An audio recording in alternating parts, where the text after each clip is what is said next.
La ilaha illallah Muhammadun Rasulullah alaihi salatullah. Ustadz Somad, saya manusia banyak dosa, tidak sholat Jumat. Kenapa nggak sholat Jumat?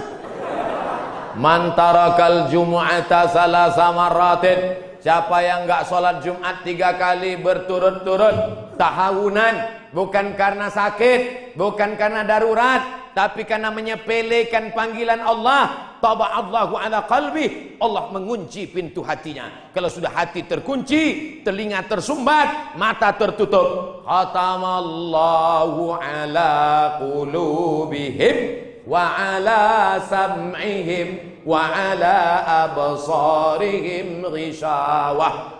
3 kali sholat Jumat kau tinggalkan, Allah mengunci pintu hatimu. Siapapun yang ceramah tak akan masuk ke telingamu. Na'udzubillah. Saya ingin bertobat dan sudah menjalankan taubat, maka sholat Jumatlah engkau. Siapa yang datang hari Jumat saat yang pertama seperti berkurban seekor onta, datang pada saat yang kedua seperti berkurban seekor lembu, datang saat ketiga seperti berkurban seekor kambing, datang saat keempat seperti berkurban seekor ayam, datang saat kelima seperti berkurban sebutir telur ayam. Sekarang banyak yang datang hari Jumat, jangankan telur ayam, telur puyuh pun nggak dapat.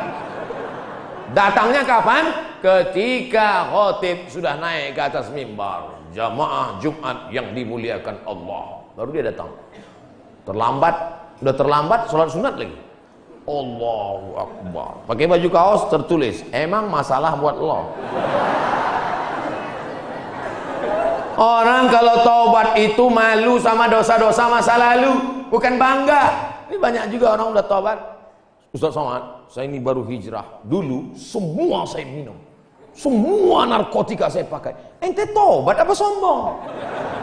Orang taubat mengenang dosa itu melelehkan air mata, nangis. Ada juga bukan bangga. Ada juga sebagian jamaah sudah taubat nangis. Ustaz, saya, kamu menyesal minjam uang. La illallah. Kenapa hati ini masih keras Ustaz? Belum bisa nangis di saat tahajud Ustaz. Datang seorang bertanya kepada Nabi, an qaswatil qalbi, hatinya keras. Apa kata Nabi? At'imil masakin wamsah ra'sal yatim. Kalau mau melembutkan hati, kasih makan fakir miskin, usap kepala anak yatim. Siap? Ngaji jangan ditunda-tunda. Pulang dari sini langsung mampir ke rumah makan, beli nasi bungkus, bawa ke panti jompo. Anak mereka sudah meninggal, hidup sebatang kara, belikan kain sarung, langsung datang. Assalamualaikum Bapak Ketua Panti Jompo. Waalaikumsalam. Berapa semua orang jompo di sini? Ada 100 orang. Saya mau makan siang sama mereka. Semuanya 2 orang aja. Kebetulan bawa nasinya cuma 2 kan. Melihat mereka nanti menyuap, menggeletar tangannya memasukkan nasi yang kau masukkan, maka disitulah hatimu akan lunak. Pergi ke rumah anak yatim, tanya, anak yatim sudah berapa bulan gak bayar uang sekolah. Lihat bajunya, dijahit, sobek, rupanya kain sudah lapuk. Kain kelas 1 dipakai kelas 6. Belikan bajunya, senangkan hatinya. Nabi yang mengasih resep ini, an qaswatil qalbi, azab yang paling hebat bukan miskin, azab yang paling dahsyat bukan susah. Azab di atas azab adalah hati yang keras. Wa inna minal hijarati lama yatafajjaru minhul alhar. Ada batu keras tapi masih bisa mengalirkan air. Wa inna minha lama yahbitu min khasyatillah. Ada batu yang keras tapi hancur berkeping ketika takut kepada Allah. Di atas bukit Tursina, saya ketika naik ke atas bukit Tursina di Mesir, tempat Nabi Musa menerima wahyu, itu nampak batu-batu hancur. Kata imam masjid yang ada di atas, inilah batu yang hancur saat takut kepada Allah SWT. Tapi kalau sudah hati menjadi keras, maka tak akan meleleh apa-apa. Kalau ada orang tidak meleleh apa-apa, pelit, medit, bakhil, itu salah satu ciri hati yang keras. Lunakkan hati dengan banyak bersedekah. Saya kalau ikut pengajian, telinga saya tahan. Kalau ikut sholat malam, mata saya tahan. Kalau datang ke masjid, kaki saya tahan. Tapi kalau sudah keluar duit, dompet saya nggak tahan.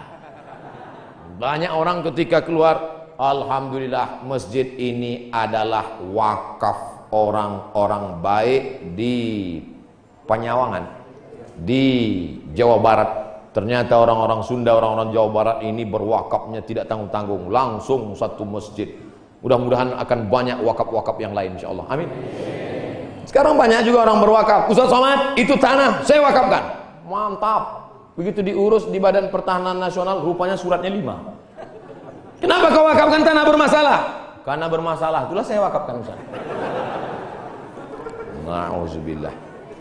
Kalau hatimu masih keras juga, hadirlah di tempat penguburan jenazah. Berdirilah di tepi kubur tempat jenazah. Kubur, suruh kawan satu nyenggol dari belakang. Masuk kau ke dalam, kau sambut jenazahnya, kau pegang masuk ke lubang, terasa dingin dari bawah. Sadarlah bahwa kau juga akan mati masuk ke dalam. Rumahmu yang besar tinggal, istrimu akan nikah dengan brownies. Mobilmu yang mewah akan dijual, suratnya akan berganti di kantor Samsat. Tanahmu akan diganti akte notaris. Kau hanya akan membawa 2-3 helai kain kafan digulung macam dodol Garut. Apa yang kau bawa mati menghadap Allah Subhanahu wa taala? Ada orang Islam mati bawa seragam? Ada. Tadi saya baru dikasih jaket kulit, sayang sekali. Tapi jaket itu pun tinggal kalau kau mati, Abdul Somad. Kenapa nggak dipakai sekarang? Panas. Apa yang kau bawa mati? Kalau pernah kau usap kepala anak yatim, kalau pernah kau infak sedekah untuk masjid, itu yang akan kekal abadi. Yang mewakafkan tanah ini sudah meninggal, tapi terang kuburnya, lapang makamnya insyaallah. Amin. Pikirkan, orang yang cerdas bukan yang IP-nya 4, orang yang cerdas bukan otaknya hebat. Al-Kayyis, orang yang cerdas, mandana nafsahu, mampu menekan hawa nafsunya, wa amila lima ba'dal maut. Dia beramal, berpikir setelah mati. Ini banyak orang mikirnya setelah pensiun. Saya alhamdulillah Pak Ustaz sudah siap nih setelah pensiun nanti. Memangnya yakin malaikat maut datang setelah pensiun? Banyak malaikat maut datang sebelum pensiun. Pikir baik-baik. Pikir itu pelita hati. Lama berpikir sakit hati.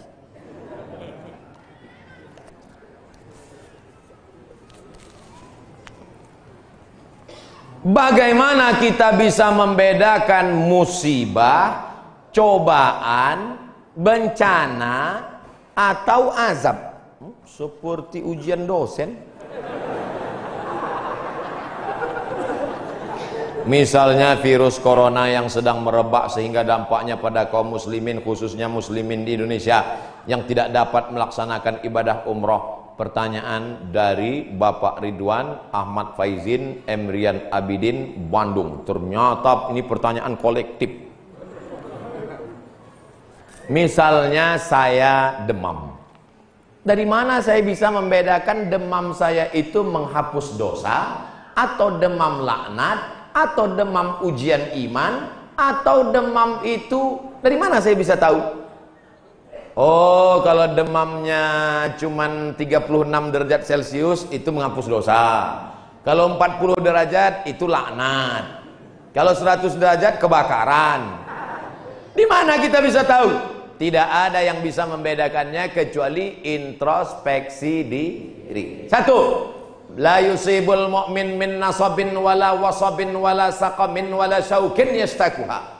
Kalau ada orang yang kena susah hati, gundah gulana, sakit, duri menusuk tapak kaki, keluar dari rumah lupa pakai sendal, melangkah, duri menusuk tapak kaki, illa kafarallahu anhu biha sayyi'atuh, maka dengan itu sebenarnya Allah ingin membersihkannya dari dosa. Makanya kita selalu husnuzan. Ana dalam hadis kursi apa kata Allah? Ana inda husni zanni abdi bi. Aku menurut prasangka hambaku kepadaku. Maka kalau kita kena penyakit, yang pertama husnuzan pada Allah, bahwa sebenarnya Allah ingin membersihkan kita dari dosa. Yang kedua, saya nggak ada dosa Pak Ustaz. Apa dosa saya? Saya nggak pernah minum khamar, saya nggak pernah sabu-sabu, saya nggak pernah berzina, saya nggak pernah pakai narkoba. Dosamu adalah ketika kau merasa bahwa kau tidak berdosa. Itulah dosa. Dosamu adalah ketika engkau sehat tapi tak kau pakai mensyukuri nikmat Allah. Itulah dosa. Maka ke siapa yang berkata, saya tidak pernah silap, saya tidak pernah salah, saat itu dia sedang silap dan salah. Al-insan mahallul khata wan nisyan. Manusia tempatnya silap, lupa dan salah. Yang kedua, ketika kita sakit, sebenarnya Allah ingin mengangkat derajat kita. Karena sebetulnya amal kita tidak cukup. Kita sudah ditempatkan di tempat surga Jannatul Firdaus. Tapi ketika malaikat ditanya, sudah cukupkah amalnya? Belum. Beri dia ujian supaya amalnya mencukupkan dia dengan amal sabar. Ada amal yang lebih tinggi dari tahajud, lebih hebat daripada jihad. Apa dia? Innama yuwaffas sabiruna ajrahum bighairi hisab. Amal sabar menerima musibah, tidak caci maki, sumpah serapah. Yang ketiga, bisa jadi laknat Allah. La ta'murunna bil ma'ruf. Mestinya kau tolong saudaramu yang ada di Uighur. Mestinya kau bantu saudaramu yang sedang teraniaya di India. Tapi mulutmu diam, kau tak mau menolong. Ketika musibah dikirimkan Allah dalam bentuk bencana, ternyata yang kena bukan yang jahat-jahat saja, yang baik-baik pun ikut juga kena. Maka tidak ada cara lain kecuali mohon ampun, minta ampun, taubat, nasuha kepada Allah Subhanahu wa ta'ala.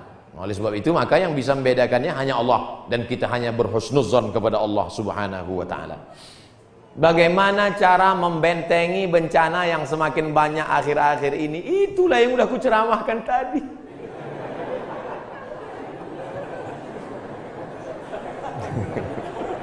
Itulah yang udah kita bicarakan selama 1 jam 15 menit tadi, brother. Tadi saya yakin ini pertanyaannya dibuat sebelum ceramah. Apabila kita sudah baca amalan-amalan penangkal musibah, tapi musibah masih saja terus datang, bagaimana sikap kita sebagai muslim? Man lam yardha bi qada'i. Siapa yang tidak ridha menerima takdirku, walam yasbir bi bala'i. Siapa yang tidak sabar menerima ujianku, falyatlub rabban siwaya. Carilah Tuhan selain aku. Ada Tuhan selain Allah? La ilaha illallah. Maka kita tidak ada cara lain kecuali ridha, ikhlas, terima ketetapan Allah. Makanya ketika bangun pagi apa doanya? Raditu billahi rabba. Aku ridha menerima Allah sebagai Rabb. Apapun yang kau beri aku terima ya Allah. Wabil islami dina. Aku ridha Islam sebagai agamaku. Apapun perintah dan larangan Islam ku amalkan. Wabi Muhammadin nabiyya wa rasula. Aku ridha Muhammad sebagai rasulku, maka kita ikut sunnah Rasulullah Muhammad sallallahu alaihi wasallam. Terjadi juga ridha.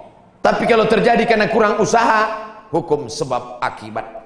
Sudah disimpan uang di dalam dompet, dompetnya dikunci, dompetnya dalam laci, lacinya dikunci, lacinya dalam lemari, lemarinya dikunci, lemarinya dalam kamar, kamarnya dikunci, kamarnya dalam rumah, rumahnya dikunci, rumahnya dalam komplek, kompleknya dikunci. Hilang juga. Terus mau ngamuk. Tidak ada cara lain kecuali ridha kepada Allah. Tapi kalau punya sepeda motor nggak dikunci, malah berhenti, mesinnya hidup, kuncinya diletakkan, terus sibuk beli ngobrol, beli kangkung 2 ikat, ngobrolnya 2 jam. Ketika dilihat hilang.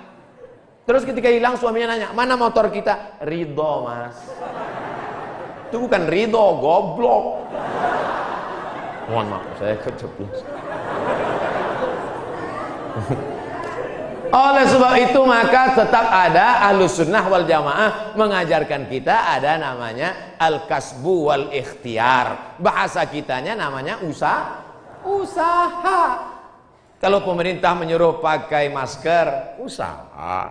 Jangan tidak ikut. Suruh cuci tangan sering. Sebetulnya kita nggak perlu belajar masalah cuci tangan. Ada nggak ada virus kita tetap cuci tangan, betul? Subuh cuci tangan, zuhur cuci tangan, asar cuci tangan, maghrib cuci tangan, isya cuci tangan, tahajud cuci tangan, witir cuci tangan, duha cuci tangan. Orang Islam paling sering cuci tangan. Makanya saya heran kalau sampai anak-anak kita diajarkan, mama siapkan gayung sama sabun. Untuk apa nak? Hari cuci tangan internasional. Loh, kita nggak perlu diajari cuci tangan. Nanti takutnya 20 tahun akan datang ada lagi namanya Hari Cebok Nasional. Dari 14 abad yang lalu kita sudah bersih. Betul? Tidak akan ada bakteri bersarang di ujung-ujung jari kita karena kita paling sering cuci tangan. Tidak akan ada bakteri yang bersarang di ujung kuku kita karena kita paling potong kuku hari Jumat. Kalau seminggu tak akan mungkin kukunya panjang. Makanya Nabi berkata, azfaraka, kukumu kenapa panjang? Inna syaitana yaqudu ma tala minha. Setan duduk di kuku yang panjang. Makanya pertama yang dijaga dalam Islam adalah kebersihan. Kuman datang, binatang dipotong. Setelah dipotong darahnya keluar karena ternyata bakteri ada di dalam darah. Setelah darahnya keluar dipotong-potong, dicuci sampai 4 kali. Ibu, saya tidak punya saudara perempuan. Waktu masih kecil di rumah, bantu ibu di rumah, saya disuruh cuci. Selamat, cuci daging, saya cuci. Kalau ayam 2 kali, kalau kambing 4 kali. Kenapa gitu, Mak? Ayam kakinya 2, kambing kakinya 4. Saya nggak tahu, anak kecil. Sekarang saya baru tahu. Ternyata ayam dagingnya putih, darahnya nggak banyak. 2 kali sudah bersih. Tapi kambing sekali masih merah, 2 kali masih merah, 3 kali agak pucat, 4 kali bersih. Setelah itu baru dimasukkan, dibuang airnya, disolawatkan, baru dimasak. Mereka tidak, kambing tidak dipotong, kambing matinya di stunning. Ada pistol, tapi pelurunya nggak keluar, ditahan. Itu skalanya 8, ditembakkan ke kening sapi, tembak ke kening sapi, sapinya mati, darahnya nggak keluar. Kalau sampai 8 mati, tapi kalau 7 bodoh aja. Itu sapi-sapi dari Australia yang datang ke tempat kita yang liar seperti banteng, itu ditembak otaknya skala stunning 7. Bodoh. Ibu kalau ada bapak yang liar, tembak sekali. Mas, mama mau pergi arisan, pel lantai, mandikan anak, dan papa. Nah itu udah kena stunning. Jangan diamal. Tidak dipotong, hanya stunning 8 skala, akhirnya sapi tumbang, darahnya masih dalam daging, bercampur dengan darah bakteri penyakit, dipotong-potong, diletakkan di atas api yang tidak terlalu matang, bolak-balik, nggak dicuci, darah nggak keluar, masuk ke dalam roti, dicampur, dimakan, barbecue. Habis dimakan kena penyakit medco. Ko sapi, med gila, medco sapi gila. Sapi aja yang halal bisa menjadi penyakit, apalagi yang dimakan kelelawar, Batman. Maka kita disuruh kulu, makanlah. Tapi yang dimakan itu apa? Min thayyibat. Thayyib artinya baik, baik. Dulu thayyib baik-baik, sekarang thayyib nggak pulang-pulang. Mohon maaf Pak Thayyib nyantur. Masya Allah, tabarakallah. Itulah.